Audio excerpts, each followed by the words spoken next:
আসসালামু আলাইকুম, সবাই কেমন আছেন? আশা করছি সবাই ভালো আছেন। আল্লাহর রহমতে আমরাও ভালো আছি। আর সোনা পাখি মাশাআল্লাহ পড়তে তো ঠিক পারে, তা দুষ্টুমি করে প্রচুর।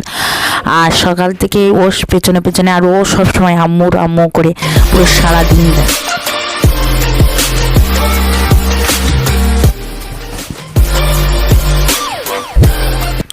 দেখেন ছোটবেলায় কে কে এমন ঘর বানিয়েছেন, আমরা তো প্রচুর বানিয়েছি এরম ঘর বানিয়ে ঘরে থাকবো, ঘরের থেকে উঠবো না।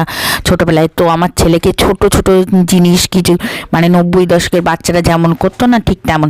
আর আমার ছেলে একদম এমনই হয়েছে আমার মতন, যে আমি ঝাঁ করবো আমার পেছন পেছনে, আমি জামা কাপড় কাচবো ও পেছনে, আমি ঝাড় দিচ্ছি, আমি হচ্ছে আমার কষ্ট হচ্ছে, আমার ছেলে সব কিছু মানে পেছনে ঘুরবে, সব কিছু করে দেবে। আর আমার ছোটোবেলায় যেমন আমি এটা করতাম ওটা করতাম, এখন তো সবসময় ফোনে সব সময় বাচ্চারা তো খেলার তো চাই না, খেলতেই চায় না, কিন্তু মায়ের পেছনে টাইমও দেয় না। সব বাচ্চাদের তো মায়ের সাথে টাইম দেওয়াই উচিত, আর মাদেরও বাচ্চাদের পেছনে। আর আমার ছেলে প্রত্যেকটা কাজে আমার পেছন পেছন থাকবে, আর আমার সব কিছু কাজ করে দেবে। এখন থেকে এই ছোটোর থেকে অভ্যেস না করলে পরে আর কিছুই শিখবে না। পরে যে আমি একটা কোনো কাজ বলবো সে করতেই যাবে না। এই দেখেন ছাদের মাঝে উঠেছে, আর ছাদে শীতের শেষ প্রায়, আর সজনে ফুল প্রচুর ছাদে পড়ে একদম পুরো। আর দেখেন আমের ছোট্ট ছোট মুকুল এসছে, কত সুন্দর দেখতে পাচ্ছেন একদম মাশাআল্লাহ। আমার ছেলেকে আবার শেখাচ্ছি ওকে গোসল করিয়ে এনে ও নিজে আম্মু আমি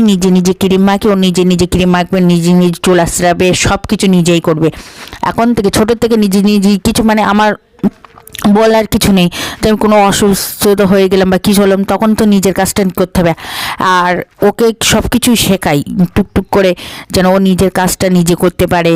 খাওয়ানো আমি থাকি, কিন্তু আমার পেছন পেছন থাকবে। এই দেখেন সব কিছু মাখাই গেছে, আমার ওপরে রেখে গেছে। আমি লাল জামার উপরে হলুদ, আবার সোয়েটার পরেছি, ঠান্ডা লাগছে।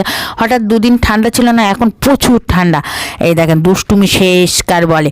আর ওর আব্বু চলে যাচ্ছে, সেই জন্য ওর ব্যায়াম করছে। আমাদের প্রো ভিডিও বেশ বড় মানে ব্লগ তো করাই হয়নি, শুধু রান্নার ভিডিও এগুলো টুকটাক করেছে, আর কোনো ভিডিও।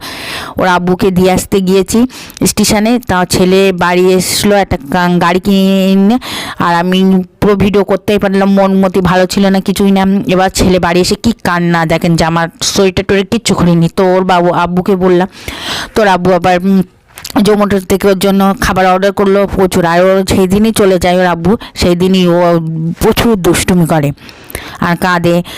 মানে সত্যি সব বাচ্চাদের, আর বাবার কাছে মার কাছে থাকলে সব কিছু, কিন্তু বাবার আদরটা অন্য রকম, অন্য লেভেলে চলে যায়। তো ভিডিওটা যে পর্যন্ত সবাই ভালো থাকবেন, সুস্থ থাকবেন, আজ ব্লগের সাথে থাকবেন, আমাদের জন্য দোয়া করে খোদা হাফেজ, বাই বাই।